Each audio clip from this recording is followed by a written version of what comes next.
The Bong story চ্যানেলে আপনাদের সকলকে স্বাগত। আশা করি আপনারা সকলেই ভীষণ ভালো আছেন। আচ্ছা, আপনারা কি শুনেছেন কোহিনূর রেসিডেন্সিতে একটা খুন হয়ে গেছে? একটা কম বয়সী ফুটফুটে মেয়ে তার জন্মদিনের দিন মৃত্যুর কোলে ঢলে পড়েছে। জানেন না নিশ্চয়ই? তাই আমি এ সপ্তাহে আপনাদের কোহিনূর রেসিডেন্সির খুনের তদন্তে নিয়ে যাব। না, আমি জানি আপনি তদন্ত করতে পারবেন না, আমিও পারবো না, কিন্তু আমাদের যে গোয়েন্দা আছে সেই গোয়েন্দা তোতনের সঙ্গ দিতে পারবো। তাই চলুন এ সপ্তাহে আমরা একটা খুনের তদন্ত করে আসি। এই সপ্তাহে আপনারা শুনবেন রিমা দাস ও অভিজিৎ মণ্ডল রচিত কোহিনূর রেসিডেন্সি।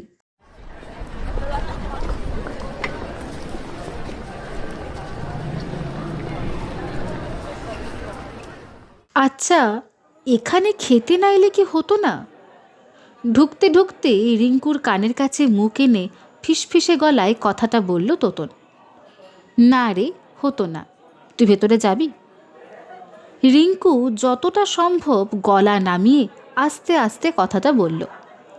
কোহিনূর রেসিডেন্সিতে ঢুকতেই একজন ওয়েটার এসে বলল, ওয়েলকাম ম্যাম, ওয়েলকাম স্যার, বলুন আমি আপনাদের কিভাবে সাহায্য করতে পারি? Thank you. আসলে আমরা না আগের থেকে টেবিল বুক করিনি, তো এখন কি টেবিল পাওয়া যাবে? হ্যাঁ ম্যাম, নিশ্চয়ই পাওয়া যাবে, আপনারা আসুন আমার সাথে। ওয়েটার ওদের একটা টেবিলের কাছে নিয়ে গিয়ে চেয়ারের দিকে হাত বাড়িয়ে বসতে বলল। Please take your seat ma'am, please sir, আমি এক্ষুনি মেনু কার্ড পাঠিয়ে দিচ্ছি। থ্যাংক ইউ বলেই রিঙ্কু আর তোতন চেয়ার টেনে বসে পড়ল। রিঙ্কু আর তোতন ছোটবেলার স্কুলের বন্ধু। রিঙ্কু ওরফে রিয়াঙ্কা মজুমদার। রিঙ্কু আগে দিল্লিতে থাকতো। ওর বাবার কাজের সুবিধার জন্য ক্লাস 7-এ কলকাতায় চলে আসে। এখানে স্কুলে ভর্তি হওয়ার পর তোতনের সাথেও বন্ধুত্ব হয়। এখন ওরা কলেজের ফার্স্ট ইয়ারের স্টুডেন্ট। দুজনেই জুলজি অনার্স নিয়ে পড়ছে। তোতন বরাবর কলকাতাতেই থেকেছে।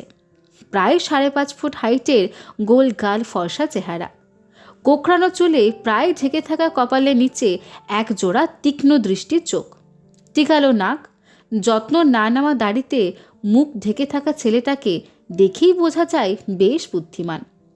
তোতন খুব ব্রিলিয়েন্ট স্টুডেন্ট। পড়াশোনা ছাড়াও আরও অনেক কিছুতে সে খুব পারদর্শী। তবে তোতন বই পড়তে সব থেকে বেশি ভালোবাসে। তোতনের ঘরে আলমারি ভর্তি বই, যার অর্ধেক বই গোয়েন্দা রহস্য, থ্রিলার, অ্যাডভেঞ্চারের। এই এত বইয়ের মধ্যেও তোতন সব থেকে বেশি ভালোবাসে শার্লক হোমসের বই পড়তে। রিঙ্কু ছোটোখাটো চেহারা, গায়ের রং বেশ চাপা, একটু পাতলাও বটে। তোতনের ঠিক উল্টো। পড়াশোনাতে তোতনের মতো খুব ভালো না হলেও মোটামুটি কাজ চালানোর মতো। রিঙ্কু একদম বই পড়তে ভালোবাসে না। তোতনকে যখন খুব মনোযোগ দিয়ে কোনো বই পড়তে দেখে তখন প্রায় সময় রিঙ্কু বিরক্ত হয়ে বলে, এই চোখের সামনে সারাদিন বই নিয়ে বসে থাকতে তোর ভালো লাগে? আর তোতন বই থেকে চোখ না সরিয়েই উত্তর দেয়, চোখের সামনে বই নিয়ে বসে থাকলে এতটা চোখের ক্ষতি হয় না যতটা ক্ষতি চোখের সামনে ফোন নিয়ে সারাদিন বসে থাকলে হয়। ছুটির দিনে বাড়িতে বসে বসে গল্পের বই পড়ার থেকে সিনেমা দেখতে যেতে রিঙ্কু বেশি পছন্দ করে। আর এমনই এক ছুটির দিনে ওরা এই কোহিনূর রেসিডেন্সিতে খেতে এসেছে। এটা কলকাতার খুব নামকরা একটা রেসিডেন্সি। ম্যাম বলেই এক ছেলে রিঙ্কুর দিকে মেনু কার্ডটা বাড়িয়ে দেয়। থ্যাংক ইউ, এখন দুটো ক্লাসিক কোল্ড কফি দিয়ে যান, বাকি অর্ডারটা পরে দিচ্ছি। মেনু কার্ডের পাতা উল্টাতে উল্টাতে বলল রিঙ্কু, আর আমার জন্য একটা ব্ল্যাক কফি। টিস্যু পেপারে বক্স থেকে একটা টিস্যু নিয়ে বলল তোতন। Okay sir. ওয়েটার চলে গেলে রিঙ্কু মেনু কার্ড থেকে চোখ সরিয়ে তোতনকে বলল, তোকে কি এখানে এসে ব্ল্যাক কফি খেতে হবে? এই দেখ, আমি ব্ল্যাক কফি খাই, সেটা এখানে হোক বা ওখানে। কয়েক মুহূর্ত তোতনের দিকে বাঁকা দৃষ্টিতে তাকিয়ে রিঙ্কু বলল, নে অর্ডারটা দে। এ বাবা, আমি কেন অর্ডার দেব? তুই বললি আমাকে খাওয়াবি, তো তুই অর্ডার দে। আর তুই কেন যে এখানে এলি? কথাটা শেষ করতেই যতদূর চোখ যায় ততদূর পর্যন্ত তোতন ভালো করে রেসিডেন্সিটাকে দেখতে থাকে। এখানে 3 ধরনের টেবিল আছে। এক ধরনের টেবিলে 2টো করে চেয়ার, ঠিক যেরকম একটাতে রিঙ্কু আর তোতন বসে আছে। কাঠের ওপর সুন্দর নকশা করা 3 পায়া টেবিলের ওপর কালো রঙের গোল কাঁচ বসানো। টেবিলের ওপর 2টো পেতলের গ্লাস, জগ আর বেশ কয়েকটা সসের বোতল, 2টো স্টিলের ছোট কৌটো, সম্ভবত নুন আর গোলমরিচের, আর একটা টিস্যুর বক্স। চেয়ারগুলো কাঠের, তবে বসার আর হেলান দেবার জায়গায় নরম গদি বসানো। আরেক ধরনের টেবিলে 6টি করে চেয়ার, যার পুরোটাই এই 2টো করে চেয়ার যুক্ত টেবিলের মতো, শুধু টেবিলের সাইজটা একটু বড়, আর 2টো জায়গায় 6টি গ্লাস। প্রতিটা টেবিলের ওপর সুন্দর ঝাড়বাতি। আরেক ধরনের টেবিল আছে যেগুলো ছোট ছোট ঘর করে আলাদা করা, বাইরের দিকে দরজা লাগানো, তাই ভেতরটা কেমন তা বাইরে থেকে জানার উপায় নেই। তবে এইরকম একটা ছোট ঘরে ওয়েটার যখন দরজা খুলে খাবার দিতে গেছিল, তখন তোতন ভেতরটা দেখেছে। 3 দিকের দেওয়াল জুড়ে লম্বা সোফার চেয়ার, মাঝে সুবিশাল কাঠের টেবিল। এই টেবিলগুলো হয়তো আগের থেকে বুকিং করতে হয়। এই ঘরটাতে একটা মেয়ের জন্মদিন পালন করা হচ্ছে। হোটেলের দেওয়ালে কাঠের সুন্দর নকশা করা। এখানে সবথেকে বেশি যেটা তোতনের ভালো লেগেছে তা হলো এখানে তানপুরাতে সুন্দর রবীন্দ্রসঙ্গীত বাজছে। হোটেলে ঢোকার সময় তোতন দেখেছে রিসেপশনের পাশে একটা জায়গাতে একটা ছেলে আর মেয়ে বসে বসে তানপুরা বাজাচ্ছে।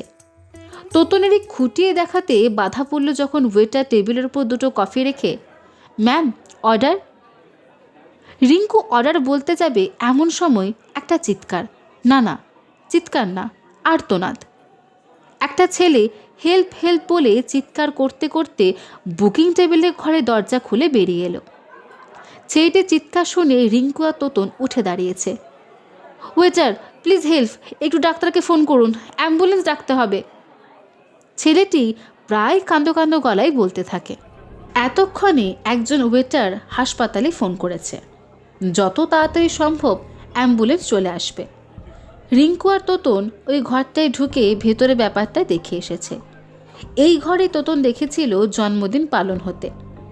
ঘরের ভেতর 2টি ছেলে 2টি মেয়ে, তার মধ্যে একটি মেয়ের শরীরের অবস্থা এখন খুব খারাপ, নিঃশ্বাস নিতে পারছে না, কিছুক্ষণ পরপর বমি করছে। মেয়েটি একটা ছেলের কোলে মাথা দিয়ে শুয়ে আছে, সম্ভবত এটা ওর বয়ফ্রেন্ড। ছেলেটি মেয়েটির মাথায় হাত বোলাচ্ছে আর বারবার বলছে, মিঠি তোর কোথায় কষ্ট হচ্ছে আমাকে বল, তুই চিন্তা করিস না, অ্যাম্বুলেন্স এক্ষুনি চলে আসবে, আমরা চলে যাব হাসপাতালে। অন্য মেয়েটি দেখলাম অসুস্থ মেয়েটির মুখে জলের ঝাপটা দিয়ে জ্ঞান আনার চেষ্টা করছে। আরেকজন যে ছেলে ছিল সে ডাক্তার ডাকা, বাড়ির লোকেদের ফোন করা, এগুলো করছে। এমন সময় একজন ভদ্রলোক ঘরের মধ্যে প্রবেশ করলেন। এ কি, এখানে এত ভিড় কেন? দেখছেন তো একজন অসুস্থ হয়ে পড়েছে, ঘরটা একটু খালি করুন। কথাগুলো বলতে বলতে ঘর খালি করতে থাকেন। রিঙ্কু আর তোতনও বাইরে বেরিয়ে আসে। দেখুন, আপনারা নিজে নিজে টেবিলে বসে নিজেদের খাবার এনজয় করুন, অ্যাম্বুলেন্স এলেই ওনাকে নিয়ে যাওয়া হবে। ভদ্রলোক সবাইকে শান্ত করে 2 হাত তুলে কথাগুলো বলে। ওনার কথা মতো যে কজন লোক উঠেছিল তারা সবাই নিজেদের টেবিলে গিয়ে বসে পড়েন। এমন সময় বাইরে থেকে অ্যাম্বুলেন্সের আওয়াজ শোনা গেল। হোটেলের ভেতর 2জন লোক স্ট্রেচার নিয়ে ঢুকলো এবং মেয়েটিকে হাসপাতালে নিয়ে যাওয়া হলো। ওয়েটার, ঘরটা তাড়াতাড়ি পরিষ্কার করো। কথাটা বলতে বলতে সে ভদ্রলোক বেরিয়ে গেলেন। ভদ্রলোকের বয়স 30-এর কাছাকাছি, পরনে সেফের ড্রেস, হাইট 6 ফুটের কাছাকাছি, গায়ের রং খানিকটা চাপা। রিঙ্কু আর তোতন টেবিলে বসে খাবার অর্ডার দেওয়ার জন্য মেনু কার্ড দেখতে লাগলো। এমন সময় সে ভদ্রলোক 2টো ওয়েটারকে ধমকের সুরে বলল, এতক্ষণ ধরে বলছি ঘরটা পরিষ্কার করতে, কারো কোনো কথা কানে যায় না। 2জন ওয়েটার মাথা নামিয়ে ওখান থেকে চলে গেল। ভদ্রলোক দাঁড়িয়ে থেকেই পরিষ্কার করাচ্ছেন ঘরটা। এমন সময় ওখানে দাঁড়িয়ে থাকা একটা ছেলের ফোনটা বেজে উঠল। যে ছেলেটা মিঠির সাথে ছিল তারই ফোন বাজছে। ফোনটা রিসিভ করে, হ্যালো, হ্যাঁ, কিন্তু কেন? ডাক্তার কি বলছে? আচ্ছা আচ্ছা, ঠিক আছে, আমি আসছি। ওই দিকের কথা কিছুই শোনা গেল না। ছেলেটার মুখ লাল হয়ে গেছে, চোখগুলো জলে ছলছল করছিল তখন। তোতন চেয়ার ছেড়ে উঠে দাঁড়িয়ে জিজ্ঞেস করল, কি হয়েছে? উনি কেমন আছেন এখন? সেজ নো মোর। কথাটা বলেই ছেলেটা মাটিতে বসে পড়ল। তোতনও ওকে ধরে মাটিতে বসে পড়েছে। এমন সময় সে ভদ্রলোক ছুটে এসে জিজ্ঞেস করল, এনি প্রবলেম স্যার? তোতন আর সে ছেলেটা কিছু বলছে না দেখে রিঙ্কু বলল, যে মেয়েটি অসুস্থ হয়েছিল সে মারা গেছে। ও গড! কথাটা শুনে ভদ্রলোক এমনভাবে কথাটা বললেন যেন কিছু একটা রিয়্যাক্ট করতে হবে তাই বলেছেন। ভদ্রলোক আবার স্বাভাবিকভাবে ঘরে গিয়ে একটা ওয়েটারকে ডেকে বলল ঘরটা ফিনাইল দিয়ে পরিষ্কার করতে। ভদ্রলোক সে ঘর থেকে বেরিয়ে আসতেই তোতন উঠে দাঁড়িয়ে লোকটাকে বলল, এক্সকিউজ মি, আপনি কি পুলিশে ফোন করেছিলেন? ভদ্রলোক এবার একটু অবাক হয়ে তোতনের দিকে তাকিয়ে হালকা হেসে জিজ্ঞেস করল, কেন বলুন তো? কেন মানে? আপনাদের এখানে একটা মেয়ে অসুস্থ হয়ে গিয়েছিল, তাকে হাসপাতালে নিয়ে যাওয়ার সময়ে সে রাস্তাতে মারা যায়। এতে আপনাদের হোটেলের কোনো দায়িত্ব নেই? তোতন আরও কিছু বলার আগে মিঠির সে বন্ধুটি বলে উঠল, এক্স্যাক্টলি, আপনি পুলিশকে ফোন করুন, না হলে আমি নিজে পুলিশ স্টেশনে গিয়ে পুলিশ নিয়ে আসবো। সে ভদ্রলোক চোয়াল শক্ত করে কিছুক্ষণ তোতনের দিকে তাকিয়ে গটগট করে জুতোর আওয়াজ করে রিসেপশনে গিয়ে পুলিশকে ফোন করল। এর মধ্যে তোতন মিঠির বন্ধুকে বসিয়ে ওকে শান্ত করেছে। তোতন ওকে আপাতত এখানেই থাকতে বলল যতক্ষণ পুলিশ না আসছে। পুলিশ এসে কি কথা বলছে তা ওর জানা দরকার, আর পুলিশেরও ওকে কোনো জিজ্ঞাসাবাদ থাকতে পারে। তোতনের কথা মতো সে ছেলেটা ওখানেই থেকে যায়। পুলিশকে ফোন করার প্রায় 15 মিনিট পরে পুলিশ হোটেলে চলে আসে। তোতন এতক্ষণ ওই ছেলেটার সাথে রিসেপশনেই বসেছিল। কথা বলতে বলতে তোতন জেনেছে ছেলেটির নাম রাহুল। পুলিশ এসে রিসেপশনে খোঁজ করতেই সেই ভদ্রলোক এগিয়ে এলেন। নমস্কার স্যার, আমার নাম অরিন্দম মুখার্জি, আমি আপনাকে ফোন করেছিলাম। পুলিশ কিছু বলার জন্য মুখ খুলতেই যাচ্ছিল, এমন সময় রিঙ্কু আর তোতনকে দেখে থেমে যায়। আরে রিঙ্কু, তুই এখানে কি করছিস? তোর বান্ধবীর কিছু হয়েছে নাকি? রিঙ্কু তাড়াতাড়ি চেয়ার ছেড়ে উঠে দাঁড়িয়ে বলল, না না পিসেমশাই, আমরা তো এখানে খেতে এসেছিলাম। এখানে এসেই তো ওই মেয়েটার সাথে এমন কাণ্ড হলো, দিয়ে আমরা আটকে গেলাম। অফিসার বঙ্কিম চৌধুরী, রিঙ্কুর পিসেমশাই, এই মাস 3 হলো কলকাতায় এসেছেন। আচ্ছা আচ্ছা, বুঝলাম। তো তোর সাথে এই ছেলে দুটোকে? অফিসার তোতন আর রাহুলের দিকে তাকিয়ে রিঙ্কুকে জিজ্ঞাসা করল। এ হলো রাহুল, মিঠি মানে যে মেয়েটি মারা গেছে তার বন্ধু, ওর সাথে এখানেই আলাপ। আর এটা আমার বন্ধু তোতন। রিঙ্কু তোতনের নামটা বলতেই তোতন মুখ থেকে চিক করে শব্দ করে নিজের বিরক্তি ভাবটা জানালো। তারপর হাত জড়ো করে নমস্কারে ভঙ্গিতে অফিসারকে বলল, আমি শুভঙ্কর সেন, রিঙ্কুর বন্ধু।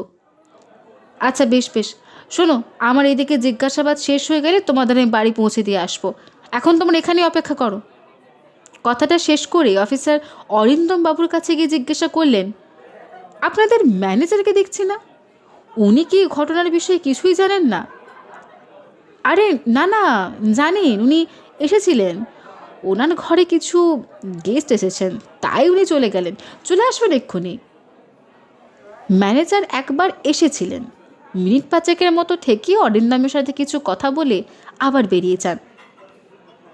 আচ্ছা, আমি একবার এই ঘরটা দেখতে চাই, ওই যে ঘরে মেয়েটি মানে মিঠি খাবার খাচ্ছিল। নিশ্চয়ই স্যার, আসুন। স্যার, বলছিলাম যে ম্যানেজারকে কি আসতে বলবো? না না, ঠিক আছে, আগে পোস্টমর্টম হোক, যদি এই হোটেল সংক্রান্ত কিছু ঘটে তাহলে আমি ওনার সাথে কথা বলে নেব। অফিসার আর অরিন্দমের সাথে তোতনা রিঙ্কুও গেল সেই ঘরে। অফিসার গিয়ে দেখলো ঘর একদম পরিষ্কার। এখানে খাবার নেই কেন? মানে মিঠি যে খাবারে খেয়েছে সে প্লেটগুলো কোথায়? অরিন্দমের দিকে তাকিয়ে ভুরু কুচকে জিজ্ঞেস করলেন অফিসার।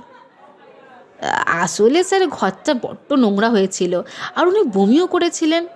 আমরা এইভাবে ঘর নোংরা করে রাখতে পারি না, আরও লোকজনের অসুবিধা হয়। এই ঘরটার বুকিং আছে রাত্রে, আর তাছাড়া উনি তো হোটেলে মারা যাননি, তাহলে এত জেরা কিসের? শেষের কথাগুলো যেন একটু অদ্ভুতভাবেই বলল অরিন্দমবাবু। এবার অফিসার খুব ঠান্ডা অথচ গম্ভীর গলায় জবাব দিলেন, সেটা আমাদের বুঝে নিতে দিন, আপনি বরং রান্নাটা ভালো করে করুন। তারপর অফিসার রাহুলের সাথে 2-4টা কথা বলে ওকে হাসপাতালে যাবার জন্য ছেড়ে দেয়। তার 5 মিনিট পর অফিসার তার গাড়িতে তোতন আর রিঙ্কুকে নিয়ে বেরিয়ে পড়েন। গাড়িতে বিশেষ কেউ ছিল না। সামনের সিটে ড্রাইভার আর বঙ্কিমবাবু, পেছনের সিটে রিঙ্কু আর তোতন। গাড়িতে আস্তে আস্তে অফিসার তোতনের সাথে অনেক বিষয় নিয়ে গল্প করছিল। তোতনকে বেশ পছন্দ হয়ে যায় ওনাদের কথাতে বাধা পড়ে একটা ফোন আসাতে। বঙ্কিমবাবুর ফোন বাজছে। হ্যালো, না না, আমি বেরিয়ে পড়েছি, আর যাব না এখন। কালকে রিপোর্ট পাবো? আচ্ছা বেশ, কালকে রিপোর্ট যা আসবে সেই মতো কাজ হবে। কালকেই পোস্টমর্টমের রিপোর্ট চলে আসবে, বুঝলে? রিপোর্ট এলেই জানা যাবে মিঠি মারা গেল কি করে। ফোনটা রেখে তোতনকে বললেন বঙ্কিমবাবু। আচ্ছা পিসেমশাই, শোনো না। গাড়িতে উঠে থেকে রিঙ্কু ফোন ঘেটেই যাচ্ছিল। এবার ফোনটা রেখে বঙ্কিমবাবুকে বললেন, তুমি মা বাবাকে বলো না যে আমরা এখানে খেতে গেছিলাম, মানে ওরা জানে আমি আর তোতন বই কিনতে এসেছি। এবার বঙ্কিমবাবু তোতনের দিকে তাকান। তোতন তখনই আমতা আমতা করে বলে, আমি কিন্তু বারণ করেছিলাম। এবার রিঙ্কু আর তোতন একে অপরের দিকে তাকায়।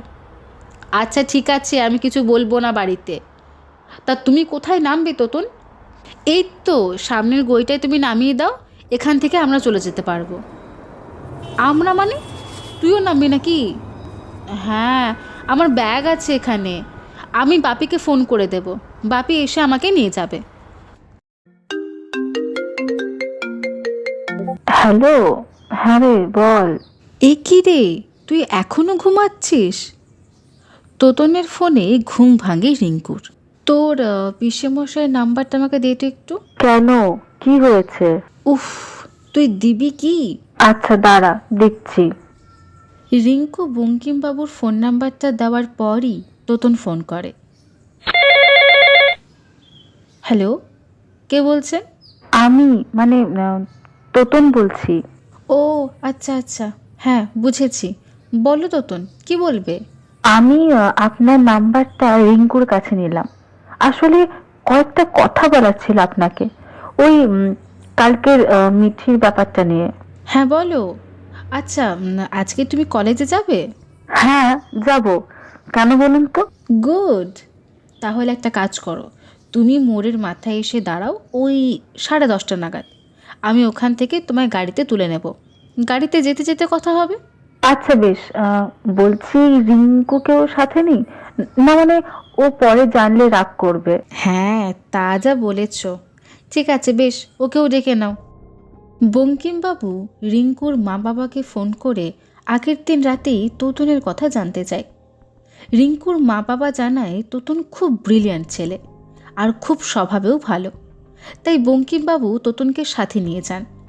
বঙ্কিমবাবু ফোন রাখার পর তোতন রিঙ্কুকে ফোন করে আসতে বলল। রিঙ্কু আর তোতন আসার 10 মিনিট পরেই বঙ্কিমবাবু গাড়ি নিয়ে চলে আসেন। হ্যাঁ তোতন, মিঠির পোস্টমর্টম রিপোর্টটা পেলাম বুঝলে। ব্যানার্জি আমাকে হোয়াটসঅ্যাপে ছবি পাঠিয়েছে, গ্লাইকোসাইড পাওয়া গেছে। ওদের বাড়ি আজকে যাব কথা বলতে। হ্যাঁ, তুমি কি বলবে বলছিলে আমাকে? তোতনের দিকে তাকিয়ে জিজ্ঞেস করেন বঙ্কিমবাবু। আমি একটা জিনিস কিছুতেই বুঝতে পারছি না যে কালকে মিঠি বা ওর বন্ধুরা কেউ কিন্তু পেস্তা আইসক্রিম অর্ডার করেনি, তাহলে মিঠিকে পেস্তা আইসক্রিম কেন দেওয়া হয়েছিল?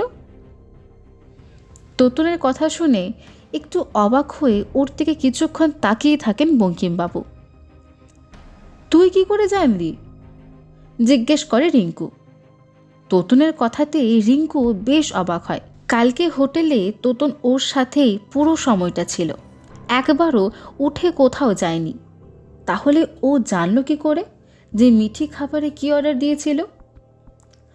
আরে, মিঠি অসুস্থ হয়ে যাওয়ার পর আমি যখন ও ঘরে গিয়েছিলাম, তখন ওয়েটার বিল নিয়ে এসেছিল।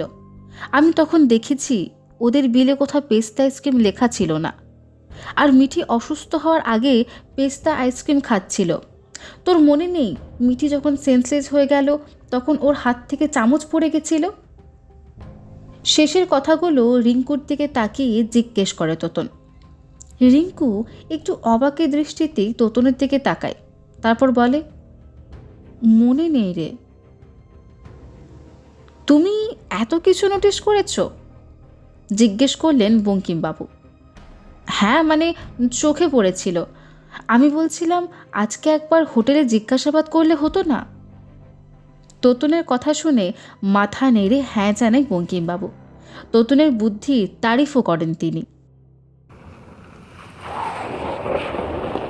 প্রায় 30 মিনিট পর তোতনরা কোহিনূর রেসিডেন্সিতে এসে পৌঁছায়। রিসেপশনে গিয়ে বঙ্কিমবাবু ম্যানেজারের খোঁজ করেন। রিসেপশনে যে ভদ্রলোক ছিলেন তাকে দেখেই মনে হয় তিনি খুব সহজ সরল। কথা বলে জানতে পারি তার নাম বিকাশ সাহা। 5 ফুটের মতো হাইট, একটু গোলগাল চেহারা, চোখে মোটা ফ্রেমে চশমা। ম্যানেজারের কথা জিজ্ঞেস করতেই তিনি খুব শান্ত গলায় জানালেন ম্যানেজার একটু পরে আসবেন, তবে তিনি তাও ফোন করে তাড়াতাড়ি আসতে বলে দিচ্ছেন। বঙ্কিমবাবু ওনাকে জানালেন কালকের কেসের ব্যাপারে ওনার কিছু জিজ্ঞাসাবাদ আছে।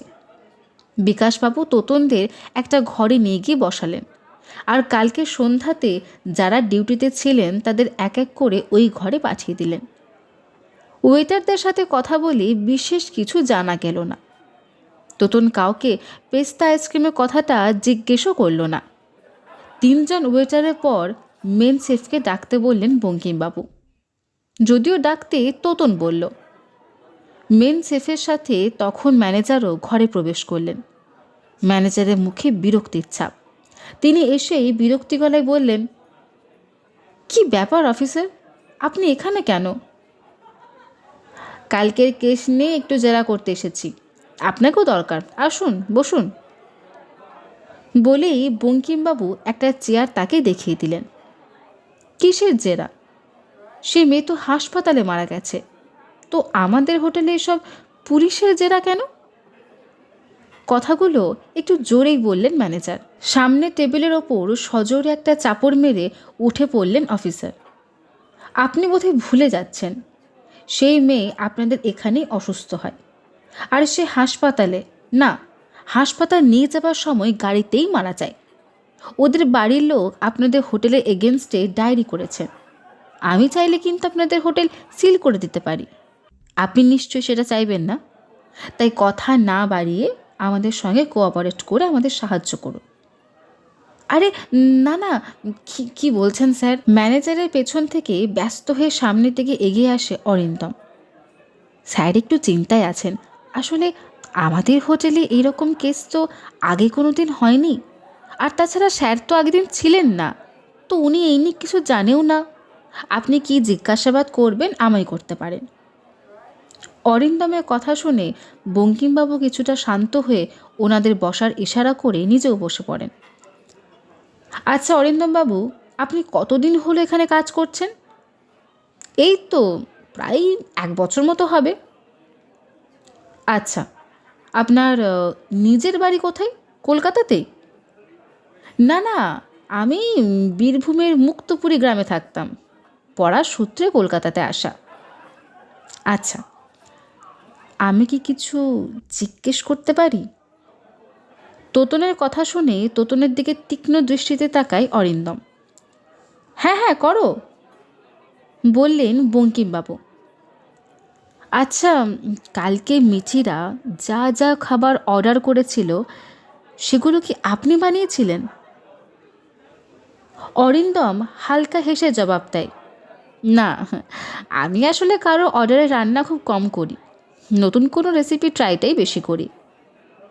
আচ্ছা। কয়েক সেকেন্ড থেমে তোতন আবার জিজ্ঞেস করে, আচ্ছা কালকে ওরা কি কি অর্ডার করেছিল আপনি জানেন? না, এতজন আসে এখানে, কে কি অর্ডার করছে তা মনে রাখা সম্ভব না। হ্যাঁ, কিন্তু মিঠিরা তো কালকে পেস্তা আইসক্রিম অর্ডার করেনি, কিন্তু তাও ওদের দেওয়া হয়েছিল কেন? তোতনের কথা শুনে অরিন্দমবাবুর মুখ কয়েক সেকেন্ডের জন্য কালো হয়ে গিয়েছিল।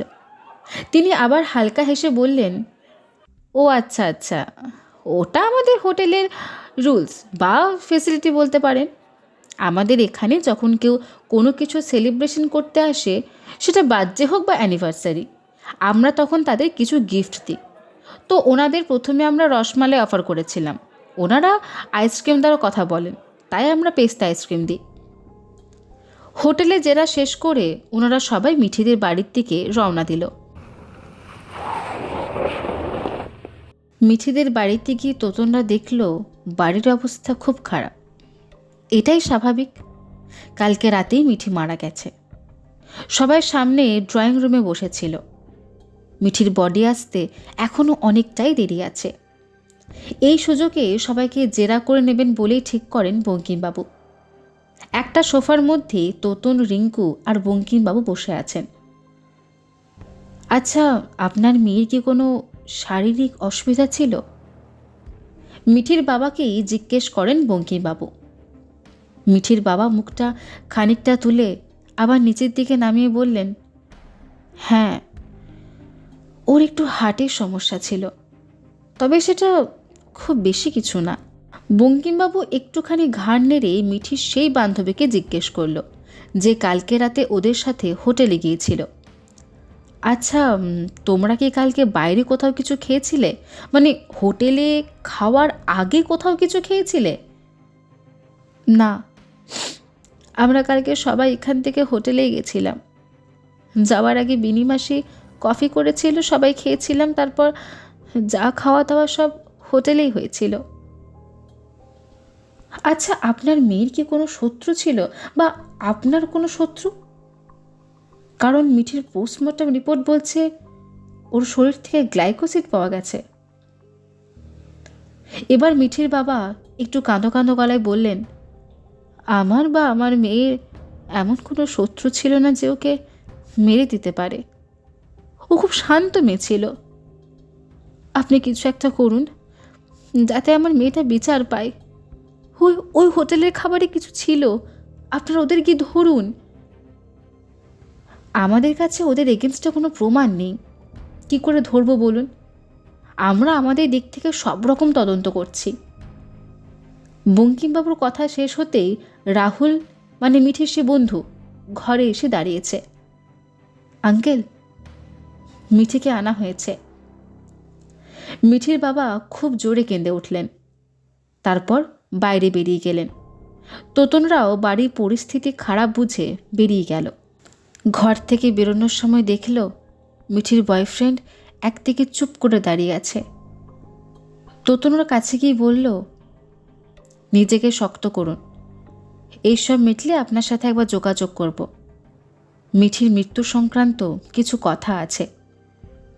ছেলেটা ঘাড় নেড়ে হ্যাঁ জানালো।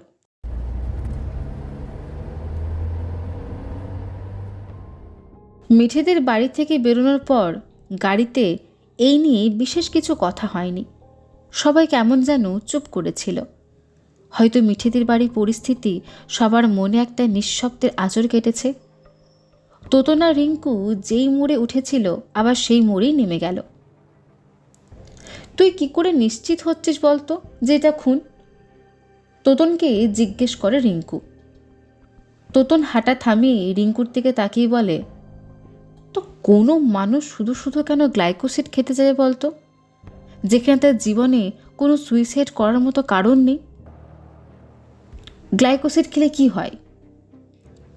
গ্লাইকোসিড খেলে বা কাউকে খাওয়ানো হলে এসসিডি হয়, মানে সাডেন কার্ডিয়াক ডেথ, যেটাকে আনএক্সপেক্টেড ডেথ বলা হয়। হার্ট, মাথা, ফুসফুস বা শরীরের অন্য কোথাও ব্লাড পাম্প করতে পারে না, ফলে মানুষ খুব তাড়াতাড়ি মারা যায়। ওহো, কিন্তু মিঠিকে কেউ গ্লাইকোসিড কেন দেবে? সেটাই তো রহস্য। আচ্ছা, তুই কি বাড়ি যাবি? রিঙ্কু ঘড়ির দিকে তাকিয়ে বলল, হ্যাঁ, যাব। কলিং বেলের আওয়াজ পেয়ে তোতনের মা দরজা খুলে দিল। দেখল রিঙ্কু দাঁড়িয়ে আছে। আন্টি, তোতন কোথায় গো? তোতন তো নেই রে, ও তো কোন সকালে বেরিয়েছে। বেরিয়েছে? আমাকে তো কিছু বলেনি। বলেনি? কি জানি রে, কোথায় যে গেল ছেলেটা। তুই কি কলেজে যাবি? হ্যাঁ যাব। আচ্ছা, কলেজে যদি তোতন থাকে তাহলে আমাকে একবার ফোন করে জানিয়ে দিবি মা। হ্যাঁ আন্টি, আমি জানিয়ে দেব। তোতনদের বাড়ি থেকে বেরিয়েই তোতনকে ফোন করে রিঙ্কু। না, ফোন ধরছে না তোতন। একটানা ফোন রিং হয়েই যাচ্ছে। একবার ভারী রাগ হয় রিঙ্কুর। কালকে রাতে 1টা পর্যন্ত অনলাইন ছিল তোতন। কোনো দিন এত রাত অবধি অন থাকে না। ওকে এত রাত পর্যন্ত অন থাকতে দেখে রিঙ্কু ওকে হোয়াটসঅ্যাপে একটা মেসেজ করে। কী রে, এত রাত পর্যন্ত অন যে, কী করছিস? ডবল টিক পরে মেসেজটাই, কিন্তু সিন করে না তোতন। আরও 10 মিনিট পর মেসেজ করে রিঙ্কু, তখন সিঙ্গেল টিক যায়, মানে নেট অফ করে দিয়েছে তোতন। আজকে আবার রিঙ্কুকে না জানিয়ে কোথায় চলে গেছে। এরকমটা কোনো দিন করে না তোতন। তাহলে কি তোতন রিঙ্কুকে ইগনোর করছে? তোতনকে খুঁজতে না গিয়ে সোজা কলেজ যায় রিঙ্কু। লাইব্রেরিতে গিয়ে দেখে তোতন বসে আছে, কিছু একটা বই পড়ছে। রিঙ্কু ওর সামনের চেয়ারটায় বসে ব্যাগ থেকে ফোন বের করে। Hello aunty. হ্যাঁ, তোতন কলেজে আছে। না, আমার কিছু বলেনি। না, ও এখনও পড়ছে। আচ্ছা, ধর, কাকিমা কি বলছে। রিঙ্কুকে ফোন করতে দেখে তোতন ওর মুখের দিকে তাকিয়ে বসেছিল। রিঙ্কুর কথা শুনে তোতন ফোনটা নিয়ে বলল, হ্যাঁ মা বলো। ওই আমি একটু প্রজেক্টের জন্য লাইব্রেরিতে এসেছিলাম পড়তে। রিঙ্কু, ও এত সকালে ঘুম থেকে ওঠে? আচ্ছা, খেয়ে নেব। রাখো। তোর মাকে ফোন করার কি দরকার ছিল? রিঙ্কুকে ফোনটা দিয়ে বলল তোতন, এই শোন, আন্টি না চিন্তা করছিল, বাড়িতে বলে আসিসনি কেন? আমাকে তো জানাতে পারতিস। আমাকে আর কেন জানাবি, আজকাল তো রাত 1টা পর্যন্ত অন থাকিস, আর মেসেজ করলেই অফ হয়ে যাস। কথাগুলো বলেই ব্যাগটা কাঁধে নিয়ে লাইব্রেরি থেকে বেরিয়ে যায় রিঙ্কু। এই রিঙ্কু, শোন না, রাগ করছিস কেন? আরে তোকে সবটাই বলবো, আরে দাঁড়াবি তো। রিঙ্কু লাইব্রেরি থেকে ব্যাগ নিয়ে বেরিয়ে যেতেই তোতন ব্যাগ বই নিয়ে দৌড়ে রিঙ্কুর পেছন পেছন আসতে থাকে। সত্যিই তো, রিঙ্কুর রাগ হওয়ারই কথা। তোতনুকে না জানিয়ে এ প্রথমবার কলেজে এসেছে। আরে থামতে বলছি তো নাকি? উফ, কি হয়েছেটা কি? শোন না রিঙ্কু, রাগ করিস না। মিঠির কেস নিয়ে তোকে অনেক কিছু বলার আছে। সব করে নেবার পর আর কি জানাবি তুই? আগে ব্যাগ ধর, আমার বইগুলো ভরতে দে, ক্লাসে গিয়ে সবটা বলছি।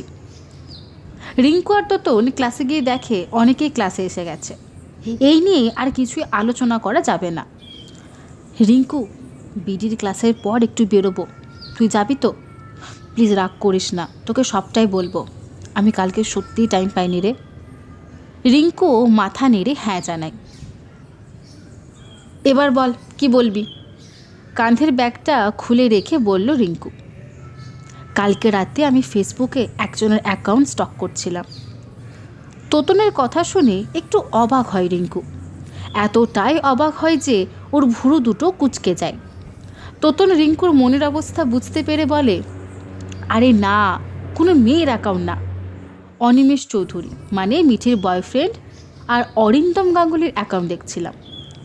অনিমেষের সাথে কথা বলার খুব দরকার ছিল, আর এই সিচুয়েশনে ওকে ডেকে কথা বলাটা কেমনটা লাগছিল বুঝলি, তাই ভাবলাম মেসেজে সমস্ত কথা সেরে নিই। আচ্ছা, কী কথা হলো ওর সাথে? মিঠির সাথে ওর স্কুল প্রেম থেকে, বাড়ির লোক সবটাই জানে, এমনকি মেনেও নিয়েছিল। সামনের মাসে ওদের এঙ্গেজমেন্ট হতো, তাই ওরা মিঠির বার্থডে আর এই এঙ্গেজমেন্টের সেলিব্রেশন দুটোই একসাথে করছিল। সেদিন ওদের আংটি কিনতে যাবার কথা ছিল। তাহলে মিঠির বয়ফ্রেন্ড মিঠিকে মারতে চাইবে না, তাহলে মিঠিকে মারল কে? হতেই পারে অন্য কোনো ছেলে মিঠিকে পছন্দ করতো, সে মিঠিকে প্রপোজ করেছিল, মিঠি তাকে রিজেক্ট করে দেয়, সেটা তার এগোতে লাগে, তাই মিঠিকে মেরে দেয়। তুই আমার না হলে অন্য কারো হবে না, এই টাইপের একটা কেস। তোতর রিঙ্কুর কথা শুনে কয়েক সেকেন্ড ওর দিকে তাকিয়ে বলল, সেটা আমারও মনে হয়েছিল। আমি এটা অনিমেষকে জিজ্ঞেস করতে সে বলল, তেমন কিছুই ছিল না। সে না হয় বুঝলাম, কিন্তু তুই আজকে সকালে কোথায় গিয়েছিলি? মর্নিং ওয়াকে। ও, তা সেটা আমাকে জানাতেই পারতিস, জানালে তুই ভোরবেলা ঘুম থেকে উঠে যেতিস। এরপর রিঙ্কুর আর কিছুই বলার নেই, কারণ সে সত্যি ভোর ভোর উঠতে পারে না, অযথা কথা না বাড়ানোই ভালো। কিন্তু কয়েকটা প্রশ্ন থেকে যাচ্ছে জানিস তো রিঙ্কু। কী প্রশ্ন? এত আইসক্রিমের ফ্লেভার থাকতে পেস্তা আইসক্রিম কেন? যা, হয়তো মিঠির পছন্দ ছিল। না, আমি অনিমেষকে সেদিন খাবার অর্ডারের ব্যাপারটা জিজ্ঞেস করেছিলাম। আমাকে অনিমেষ জানাই প্রথমে ওদের কাঁচা আমের রসগোল্লা দেওয়া ঠিক হয়। মিঠি বেশি রসগোল্লা খেতে ভালোবাসে না, তাই ওরা রসগোল্লা ক্যান্সেল করে আইসক্রিম অর্ডার করে। ওদের পেস্তা আইসক্রিম দেওয়াতে মিঠি আবার বলে চকলেট ফ্লেভার থাকতে পেস্তা কেন। তখন ওয়েটার মেন শেফকে জানায়, আর মেন শেফ মানে অরিন্দমবাবু বলেন যে ওরা যেহেতু চকলেট কেক অর্ডার করেছে তাই আর চকলেট দেয়নি। ব্যাস, ঝামেলা মিটে গেল। এতে প্রশ্ন কেন? আমি যদি তোকে চকলেট ফ্লেভার ছাড়া অন্য কোনো আইসক্রিম নিতে বলি, তুই কি নিবি? বাটারস্কচ নাহলে ভ্যানিলা। এক্স্যাক্টলি, পেস্তা নিবি না তো? কিন্তু সবার পছন্দ তো আলাদা হতেই পারে। সে পারে, তবে মানুষ এই ফ্লেভারগুলো চট করে কেনে না, না তো কাউকে অফার করে। এটা হিউম্যান সাইকোলজি বলতে পারিস। তাছাড়াও আমি কোহিনূর অফিসিয়াল লিঙ্কেও দেখলাম অনেকেই অনেক ছবি শেয়ার করেছে, কিন্তু পেস্তা আইসক্রিম নেই, এমনকি কোহিনূর রেসিডেন্সির মেনুতেও নেই। এবার রিঙ্কু একটু জিজ্ঞাসু দৃষ্টিতে তোতনের দিকে তাকায়। তুই কি অরিন্দমকে সন্দেহ করছিস? কিছুটা, কিন্তু ওনার খুনের মোটিভ কী হতে পারে? উনি তো রিঙ্কুকে চেনেই না। কথাটা বলেই দু চোখ বন্ধ করে বেঞ্চের ওপর বসে পড়ে তোতন। এই তোকে না একটা কথা বলা হয়নি। কিছুক্ষণ পর তোতনের একটা হাত ধরে বলে রিঙ্কু, বল। কালকে রাত্রে আমিও মিঠির ফেসবুক অ্যাকাউন্টটা দেখছিলাম। ওর টাইমলাইনে বেশ কিছু বন্ধু, ওর ফ্যামিলি মেম্বার মিঠির ছবি পোস্ট করে রিপ লিখেছে। এইরকম একটা পোস্টে একজন মেয়ে কমেন্ট করেছে, 1 সপ্তাহ আগে ওর হবু জিজু আর দিদি সেখানে ডিনারে যায়। সেদিন রাত্রে ওর দিদির খুব শরীর খারাপ হয়, তাকে হাসপাতালে নিয়ে যাওয়া হয়। 2 দিন ভর্তি থাকার পর ডাক্তার জানায় যে সে নাকি পাগল হয়ে গেছে, মানে উন্মাদ। রিঙ্কুর কথা শুনে তোতন চোখ খুলে বেশ কিছুক্ষণ রিঙ্কুর দিকে তাকায়। কই, কমেন্টটা দেখাতো। হ্যাঁ দাঁড়া। রিঙ্কু ফোনটা বের করে তোতনকে কমেন্টটা দেখায়। তোতন সেখান থেকে মেয়েটার অ্যাকাউন্টে গিয়ে একটা স্ক্রিনশট নেয়। এটা পিসেমশাইকে হোয়াটসঅ্যাপে পাঠা। কথাটা বলি তোতন ফোন বের করে অফিসার বঙ্কিমবাবুকে ফোন করে সবটা জানায়। তিনি সবটা শুনে বলেন যে উনি দেখছেন কি করা যায়। রিঙ্কু আর তোতন বাড়ি ফিরে আসে। হ্যালো তোতন, আজকের বিকেলের নিউজটা দেখেছো? সন্ধ্যার সময় বঙ্কিমবাবু তোতনকে ফোন করে জিজ্ঞেস করেন। তোতন একটু অবাক হয়ে বলে যে না, আসলে কলেজ থেকে ফিরে খেয়ে ঘুমিয়ে পড়েছিলাম, আর ঘুম থেকে উঠেই এই কলেজে প্রজেক্ট নিয়ে ব্যস্ত। কেন বলুন তো, কি হয়েছে? কোহিনূর রেসিডেন্সিতে আরও একটা খুন হয়ে গেছে। বঙ্কিমবাবুর কথা শুনে চমকে ওঠে তোতন। কি? হ্যাঁ, যদি আমার অনুমান ঠিক হয় তবে এবারও পোস্টমর্টম রিপোর্টে গ্লাইকোসিড থাকবে। আমি খাবারগুলো ফরেনসিক টেস্টের জন্য পাঠিয়েছি। আপাতত হোটেল সিল করা হয়েছে। রিপোর্টে খাবারে বিষ পাবেন না। তোতনের এই কথা শুনে একটু অবাক হয়ে জিজ্ঞেস করলেন বঙ্কিমবাবু, কেন বলো তো? আর তুমি এতটা শিওর হচ্ছ কি করে? সে আমি আপনাকে কাল সকালে জানাবো। কাল তাহলে আবার মোড়ের মাথায় অপেক্ষা করব, আপনি আসবেন। বেশ, তাই তাহলে। বলেই ফোনটা রেখে দেন বঙ্কিমবাবু।